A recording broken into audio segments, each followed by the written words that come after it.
सुप्रिया जी, नहीं सुप्रिया जी counter question, नहीं नहीं नहीं नहीं, ठीक है, पिछली सरकारों को आप नहीं कोस सकते, लेकिन जो राज्य सरकारें मौजूदा है उनसे सवाल पूछे जाएंगे।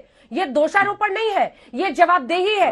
ये पूछा जाएगा कि अस्पतालों में बेड्स की तैयारी क्यों नहीं करके की गई थी। जैसा पिछली लहर में हमने देखा था, कई बड़े स्टेडियम थे, यहाँ था वहां था, कई जगहों पर तैयारी थी। सेकेंड वेव को आते हुए देखकर भी सब इनएक्टिव बैठे हुए थे। राज्य सरकारों पर दोषारोपण आप इसे कहेंगी? राज्य सरकारों की जवाबदेही दोषारोपण कैसे होगी? पुरानी सरकार से कोई नहीं पूछ सकता। मैंने भी टोका अजय आलोक को।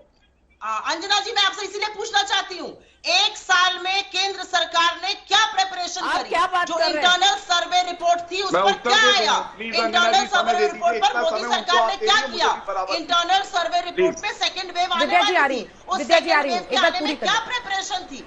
सेकंड वेव के आने में क्या तैयारी थी? मैं ये तो पूछूंगी ना अंजना जी, क्यों हमने ऑक्सीजन की निर्यात दोगुना कर दिया एक साल में? राज्य सरकारों ने क्या किया, वो भी तो एक सवाल है ना। अरे भाई, केंद्र सरकार निर्यात कर रही है ऑक्सीजन। विद्या चौहान जी कुछ बोलना चाहिए।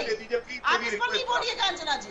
केंद्र सरकार ने एक्सपोर्ट सिर्फ ऑक्सीजन पर आप सवाल पूछ सकती है, लेकिन बाकी जो अस्पतालों के हालात, बेड्स की तैयारी, एक बार विद्या जी बोल रहे, ठीक है सुप्रिया जी, हाँ विद्या जी बोलिए विद्या जी बोलने तो दीजिए जी विद्या बोलने तो दीजिए। ये देखिए, ये कोरोना कोई भाजपा की सुनने वाली नहीं है। परास्त करेंगे, इससे कोई कोरोना परास्त होने वाला नहीं है।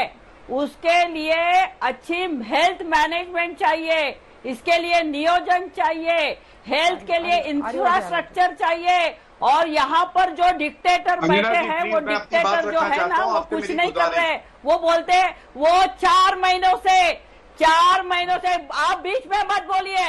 पिछले 4 महीनों से सिर्फ चुनाव में जुटे हुए हमारे केंद्र के गृह मंत्री अमित शाह जी मास्क नहीं पहनते।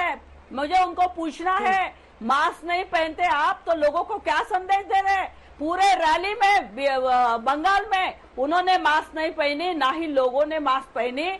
इनकी वजह से कोरोना बढ़ गया है। यहाँ पर कुंभ मेला करते हैं, वहाँ पर बाद में प्रधानमंत्री बोलते हैं कि कुंभ मेला करना नहीं चाहिए, ये नहीं करना चाहिए, लेकिन वक्त की कमी है, आपको जवाब नहीं मिलेगा। गौरव भाटिया जवाब दीजिए, फिर अजय आलोक जी भी जवाब देना चाह रहे। एकदम गैर देखिए विद्या जी, इस चर्चा में और अंजना जी प्लीज अंजना जी शांत तो करा लीजिए, तो हम लोग उत्तर देंगे। मीडिया राज्यों को ब्लेम देती है, गलत बात। राज्य सरकार अपना काम अच्छी तरह से कर रहे हैं, नहीं ये गलत है। बार राहुल सवाल पूछ रहे हैं, बार प्रियंका गांधी कहना, बार मनमोहन सिंह को डांटना, इन्होंने जो काम किया था वो काम तो आपको भी थोड़ी बात सुननी होगी। लेकिन मीडिया दरअसल दिक्कत ये है ना कि अब इस देश में किसी भी राजनीतिक पार्टी या सरकार को आवाज इनकी नीचे कीजिए। पहले मेरा जवाब सुनिए, चूंकि मीडिया ये कर रही है, तो विद्या चौहान मेरा जवाब सुनिए और ध्यान से सुनिएगा। हमेशा के लिए इस बात को गांठ बांध कर रख लीजिए। आज तक जब सवाल पूछता है, सबसे पूछता है, चूंकि अब किसी राजनीतिक पार्टी में ये रही नहीं गई है हिम्मत की वो किसी की बात सुने या थोड़ी सी भी क्रिटिसिज्म आप कर दीजिए, उनसे बर्दाश्त नहीं होता है। वरना ऑक्सीजन की जो कमी है, मेरे पूरे बुलेटिन की शुरुआत इसी बात से हुई थी। हर अस्पताल में ऑक्सीजन की जो कमी है, 4 घंटे का ऑक्सीजन, कहां 5 घंटे का ऑक्सीजन, कहां पे हाफ ऑक्सीजन की आपूर्ति, इन्हीं आंकड़ों के साथ मैंने शुरुआत की थी विद्या चौहान जी। तब आपने आंखें बंद कर ली थी, तब आपको नहीं सुनाई दे रहा था मैं क्या कह रही हूं, तब मैं गौरव भाटिया से क्या पूछ रही हूं। लेकिन एक सवाल राज्य सरकारों की स्वास्थ्य जो व्यवस्था है, अस्पतालों के हालात है, उस पर पूछ ले तो आपको मीडिया में खोट नजर आने लगती है। थोड़ा अपने निगहबान में भी झांक कर देखिए, चश्मा उतारिए और साफ देखिए। मैंने पूरे बुलेटिन की शुरुआत इस 1 घंटे में ऑक्सीजन की कमी पर की है। ऑक्सीजन की आपूर्ति के लिए केंद्र सरकार जिम्मेदार है, लेकिन एक सवाल आपसे पूछ ले, बर्दाश्त नहीं होता। बहुत बड़ी जिम्मेदारी हम निभा रहे हैं, जिम्मेदारी आप लोगों को भी निभानी है। और ये सोचते हैं आप कि किसी को टिप्पणी करके आप मीडिया को रोक देंगे सवाल पूछने से, ये गलत है। अब इसको प्लीज डिरेल मत कीजिए बहस को। गौरव भाटिया जी जो सवाल वो उठा रहे हैं उस पर जल्दी से जवाब दीजिए, ये गलत है।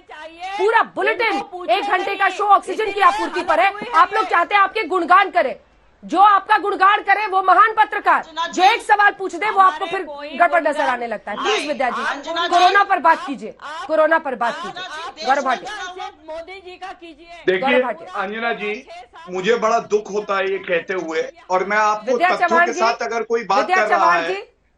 विद्या चौहान जी आप अपने मुख्यमंत्री का गुणगान कीजिए। हम उस मरीज की चिंता करेंगे जो अस्पताल में ऑक्सीजन का इंतजार कर रहा है। हम उस डॉक्टर की चिंता करेंगे जो अस्पताल में इस वक्त भी लड़ रहा है मास्क लगाकर 18-18 घंटे। हमें आपकी सरकार की चिंता नहीं है। ये जो आप उटपटांग बातें कर रही है ना, इसको साइड में रखिए। वापस कोरोना मरीज और डॉक्टर की बात कीजिए। ऑक्सीजन की आपूर्ति पर जवाब दे रहे गौरव भाटिया, और बेवजह की बात करने की कोई जरूरत नहीं है यहाँ पर। गौरव भाटिया की आवाज उठाइए, उनका जवाब सुनिए जल्दी से। गौरव भाटिया, 2 लाइन में जवाब। अंजना जी धन्यवाद। आपके शो में केवल 2 ऐसे प्रवक्ता थे जिन्होंने तथ्यों पे बात करी, एक हमने बताया और एक अजय आलोक जी ने। और मैं एक बात कहूंगा, जब महाराष्ट्र की सरकार को 1 साल मिला और मैंने सवाल पूछा कांग्रेस से और एनसीपी से भी कि इन्होंने बेड, ऑक्सीजन सप्लाई, वेंटिलेटर और दवाई, ये 4 चीजें हैं, राज्य भी सुनिश्चित कर सकते थे पर्याप्त मात्रा में, क्यों नहीं किया? क्योंकि वसूली कर रहे थे।